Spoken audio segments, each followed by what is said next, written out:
Smart Business.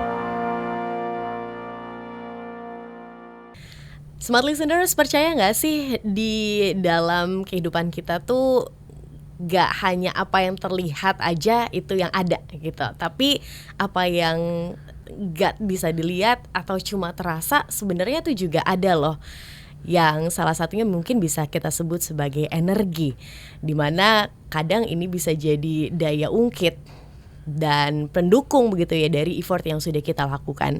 Dalam podcast Smart Business di kesempatan kali ini Tasya Rustama akan temani Anda dan kita akan bahas seputar hal ini bersama dengan Coach Reo atau yang akrab suka dipanggil sebagai Koko Healing. Hai Coach. Kak Tasya. Hai, kita ketemu lagi podcast bisnis nih. Kita ngomongin energi bisnis nih, Coach. Tapi Coach Reo sendiri setuju nggak sih bahwa bisnis itu kadang-kadang ya cocok-cocokan, jodoh-jodohan begitu ya, tergantung energinya, benar nggak? Iya, memang menarik ya kalau saya dulu, terutama karena latar belakang saya juga kan dari dunia bisnis gitu ya. Saya cobain usaha berulang kali, gagal, ganti lagi, usaha gagal lagi, ganti gagal lagi gitu ya, berkali-kali.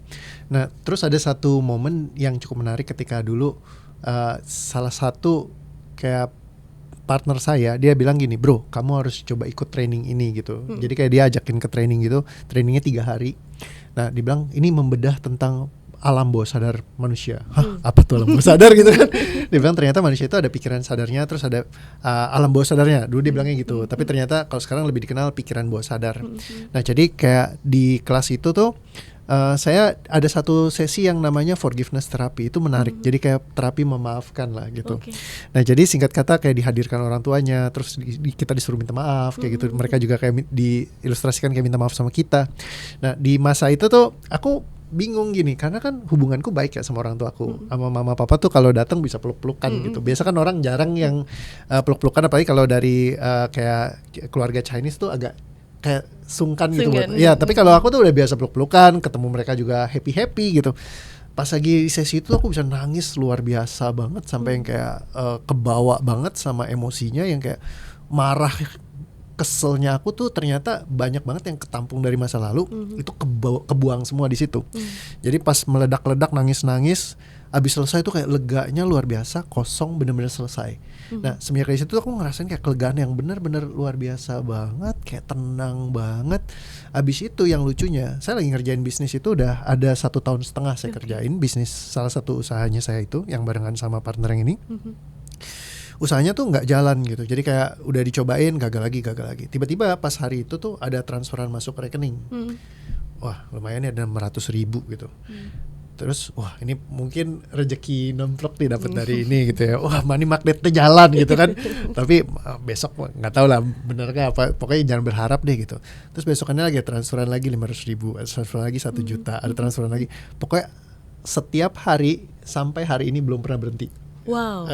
Jadi kayak setiap hari tuh ada transferan gitu. Jadi kayak saya nggak pernah nyangka bahwa hal seperti ini tuh ada sebelumnya, karena saya udah ibaratnya banyak ikut kelas macam-macam. Tapi ternyata kelas yang saya ikutin kebanyakan kelas teknikal, how to, cara dan langkah, strategik secara psychological. Jadi lebih karena bicara skill, strategi, kayak gitu. Jadi kemampuan dan keterampilan. Nah, tapi ternyata di dalam tubuh kita bisa menyimpan satu struktur yang kita juga nggak tahu, yang tadi dibilang alam bawah sadar itu. Bahwa secara pikiran sadar saya merasa hubungan saya dengan orang tua saya baik-baik aja. Tapi hati-hati di situ.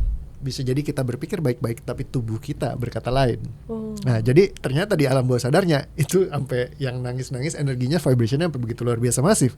Jadi itu yang sesuatu yang saya nggak tahu banget gitu. Nah, mulai dari situ saya jadi kayak fanatik banget sama nih alam bawah sadar, kayak gue mesti tahu nih isinya apa aja gitu. Jadi kayak akhirnya saya keliling tuh buat ngertiin di sana gitu. Nah, akhirnya along the way saya banyak bantuin kayak klien-klien saya memang yang kayak memang business person, C-level segala macam. Anda bisa lihat lah track recordnya di TikTok saya gitu ya.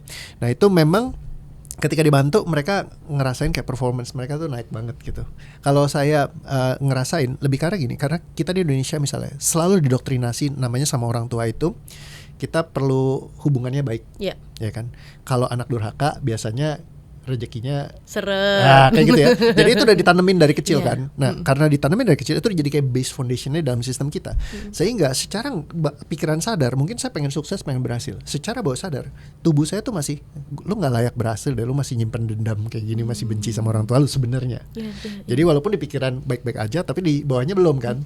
Nah itu yang ternyata yang nggak sengaja mungkin hambat gitu. Jadi begitu dia kebongkar pecah waktu itu, selesai semua ya sudah, hubungannya baik. Abis itu rezekinya jadi kayak ngalir terus. Nah mulai dari saat itu pola-pola lama yang dulunya kacau-kacau itu ke distract tuh. Jadi akhirnya ya rezeki bisa datang bahkan di bisnis yang tadinya saya jalanin yang gagal juga gitu. Tapi kok setelah dijalanin malah bisa bagus gitu. Jadi kayak sesuatu yang menurut saya ada memang hal yang ya tubuh itu kan manusia ya, tubuh, pikiran dan jiwa gitu ya. Ada spiritnya juga gitu yang kita vibrationally kayak contoh mau ketemu teman kita mungkin lagi ngobrolin tiba-tiba orangnya nongol gitu. Terus lagi keinget tiba-tiba dia telepon gitu. Lagi pengen bakso tiba-tiba tukang bakso lewat. Jadi kayak boleh bilang cocokologi, tapi cocokologinya sering banget muncul. Nah, jadi ketika kita masuk vibrationnya tepat, kita tuh kayak sering dipertemukan kayak terundang lah di momen-momen tuh yang serupa juga. Nah dulu sih aku nggak ngerti itu, tapi ya karena ngelihat buktinya sangat banyak ya akhirnya ya mau nggak mau jadi oke, mungkin hukum seperti ini memang beneran ada gitu. Nah jadi kurang lebih kayak gitu sih. Oke. Karena aku pribadi percaya dengan energi itu begitu ya Coach, bahwa kalau misalnya kita energinya bagus, energinya oke ya akan mendatangkan energi yang sama gitu. Pun kalau andai kata kita lagi uring-uringan, lagi nggak oke, lagi negatif lah bisa dibilang ya, nanti juga akan mendatangkan yang sama. Kita kan di bisnis maunya sukses, maunya lancar begitu kan ya. Sementara agar bisa sampai sukses, bisa sampai lancar kan butuh nih energi positif, energi bagus yang akhirnya mendatangkan rezeki. Dari yang sudah Coach pelajari, apa yang dibutuhkan agar kita bisa satu vibrasi nih dengan rezeki yang kita miliki, terutama dalam hal bisnis? Ya, sebenarnya kayak mesti selarasnya itu sih. Jadi kadang-kadang di dalam bisnis pun kayak kita misalnya punya trauma masa lalu gitu ya, kayak pernah gagal, pernah segala macam. Nah kadang-kadang ketakutan-ketakutan itu dia masih nyangkut di dalam sistem bawah sadarnya. Jadi kayak itu yang bikin orang kayak tanpa dia sadari justru ngundang hal-hal yang tidak diinginkan. Jadi misalnya contoh, saya banyak menemukan pola ketika justru misalnya mungkin lebih gampang kalau kita bikin kayak bentuk manusia lah ya. Banyak banget yang datang ke saya tuh untuk masalah hubungan gitu. Jadi pengennya laki-laki yang baik gitu yang datang. Tapi yang muncul laki-laki yang jahat melulu gitu. Kenapa? Karena ternyata dalam hatinya itu masih takut sama laki-laki jahat. Nah ini jadi kalau misalnya pas lagi kepikiran gitu, saya pengennya laki-laki baik. Kenapa? Kalau ditanya kenapa? Karena saya takut ketemu yang jahat lagi. Nah, takut ketemu yang jahat lagi, ketemu jahat lagi, ketemu jahat lagi, ketemu jahat lagi, ketemu jahat lagi, ketemu jahat lagi, ketemu jahat lagi, ketemu jahat lagi, ketemu jahat lagi, ketemu jahat lagi, ketemu jahat lagi. Ini jadi kayak canting di dalam bawah sadarnya. Akhirnya ketemu laki-laki yang kelihatannya baik, tapi sebenarnya jahat karena vibrationnya masih cantingnya barengan gitu. Sama kayak kalau di bisnis juga begitu, dia pengennya sukses tapi aduh gimana ya kalau gagal lagi, akhirnya ketemu sama bisnis yang gagal.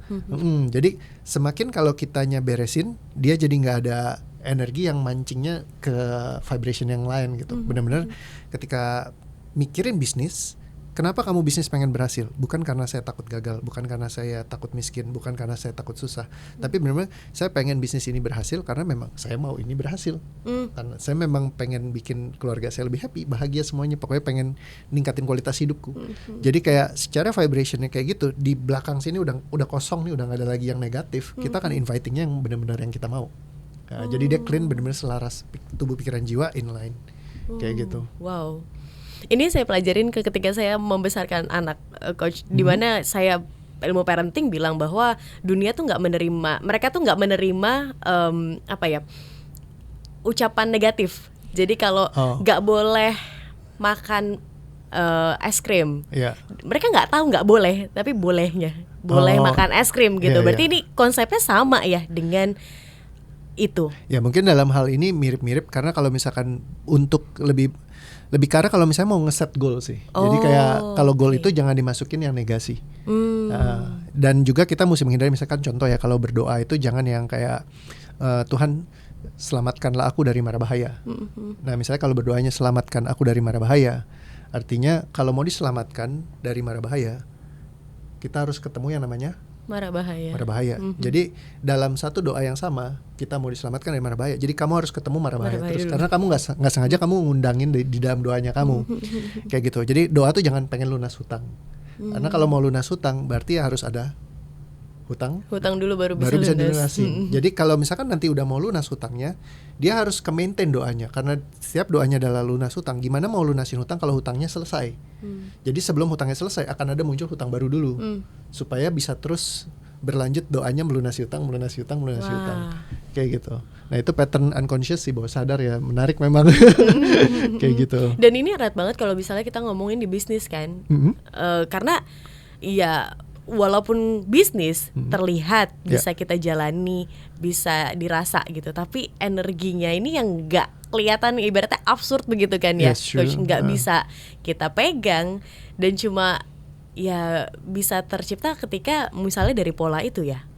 Ya, mungkin kita paling gampang sense-nya adalah kamu track aja kayak 5 tahun ke belakang, improve gak? Ya kan, kalau hidup kamu kayak jalan di tempat atau gak banyak improvement, atau kamu udah coba banyak hal tapi masih gagal terus-terusan, mungkin ada pattern unconscious yang kamu gak sadarin. Jadi kayak mungkin entah mental block atau apa segala macam yang bikin kamu punya ceiling. Misalkan kayak banyak ketemu ceiling yang kayak mentoknya, misalkan income saya tuh di 200 juta misalkan. Kalau ketemu di atas 200 juta tuh kayaknya langsung ada sesuatu yang bikin dia balik lagi ke 200 juta misalnya kayak gitu. Jadi kayak polanya tuh dia stuck di angka-angka tertentu. Nah ada yang kayak gitu. Nah jadi mereka bisa nyangkut di dalam sistem. Kayak saya contohnya yang menarik sih, yang pas kasus saya juga lumayan, karena dulu saya mentok di angka 40 juta. Jadi kayak kalau mau tembus 40 juta per bulan tuh gak bisa. Jadi kayak selalu range uang saya tuh di 40 juta terus. Nah ternyata pas saya telusurin ada satu pengalaman yang saya inget banget, yaitu pas lagi saya datang ke acara eventnya Pak Yohanes Simatupang. Nah dia itu dulu diamond di salah satu perusahaan MLM. Jadi beliau bilang gini, ini ada kursi paling depan, siapa yang mau maju ke depan, siapa yang mau jadi diamond silakan maju ke depan. Saya yang maju ke depan. Abis itu dia gayanya kan emang, kalau Pak Yohanes tuh apa ya, kayak nyemangatinnya tuh, emang kamu bisa, saya nggak yakin kamu bisa sukses gitu dapat jadi diamond 40 juta penghasilan, nggak mungkin lah, kayak dia bilang begitu. Emang bisa? Terus saya bilang bisa pak, gitu kan. Ya namanya anak kecil kan semangat aja, bisa pak, saya pasti bisa gitu ya. Pokoknya saya janji. Kamu berjanji kayak gitu? Saya berjanji gitu. Ternyata janji hati itu nyangkut di situ. Jadi income saya 40 juta per bulan. Jadi pas mau naik balik lagi nih settingannya diamond nih 40 juta gitu kan. Jadi akhirnya nyangkut terus, padahal diamondnya udah kena inflasi gitu. Itu kan 2004 ya saya di sana gitu. Jadi kayak udah jauh banget gitu. 40 juta saat itu mah gede ya. Saat ini kan udah gak relevan gitu. Jadi wah memang ya, kalau diingat kan dulu lagunya Melisa, abang tukang bakso, mari aku mau beli satu mangkok saja 200 perak, yang banyak baksonya. Sekarang 200 perak dapetnya kuah doang kali ya. Dapat omelan abang ya. Aduh, ya kayak gitulah. Jadi ya memang dinamiknya lain ketika kita mungkin menemukan apa yang menjadi problemnya kita bongkarin, bisa jadi dia berubah polanya. Kayak gitu. Nah begitu dari pecahin ya, jadi bisa tembus keluar gitu. Kalau nggak ya susah nyangkut di situ terus.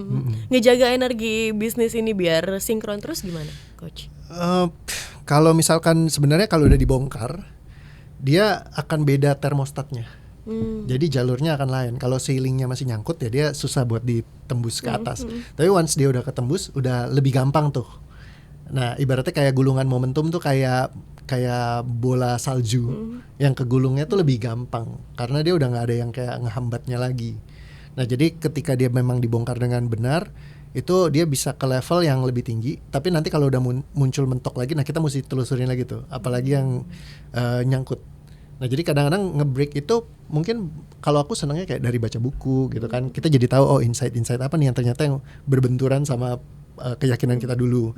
Terus bukan sekedar keyakinan, tapi gimana caranya biar ngeberesin itu benar-benar kita bisa cabut dari sistem kita bisa di-replace gitu. Nah itu yang lebih penting sih, sama nemuin kira-kira benih-benihnya ini nyangkut di mana. Nah kalau ketika diberesin dia bisa buat lebih gampang. Mungkin ini bicaranya teknikal sih ya. Soalnya kalau ditanya kayak ke dokter gigi, dok gimana sih cara cabut gigi? Ya dicabut aja.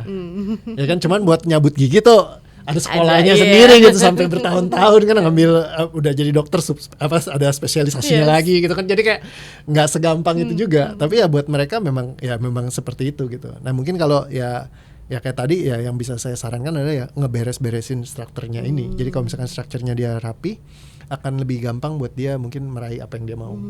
Oke, strategi bisnis satu hal, manajerial satu hal, kemampuan skill satu hal. Tapi jangan lupa juga ada faktor X kalau dibilang gitu ya. Faktor X, ya. Energinya ini yang mungkin bisa dibalance. Kalau misalnya merasa masih aduh kok saya nggak bisa ya untuk reach out yang lebih lagi gitu, mungkin butuh seeking help. Coach Ray bisa bantu mungkin ya. Bisa di reach di mana? Reach out. Kalau aku biasa masuk di @kokohealing di TikTok sama di Instagramku bisa. Oke. Kayak gitu. Jadi silahkan kalau misalnya mau main-main, mau tahu gimana konsepnya, langsung bisa di reach out di Instagram dan juga TikToknya Koko Healing. Thank you. Iya, makasih Kak Tasya. Kita tutup dulu ya episode Yo. kali ini, dan terima kasih juga untuk Anda smart listeners yang sudah bergabung bersama dengan kami. Akhir kata saya Tasya Rustama dan Coach Rio. yes, kami pamit. Sampai jumpa. Ya. Smart Business. Lead you better.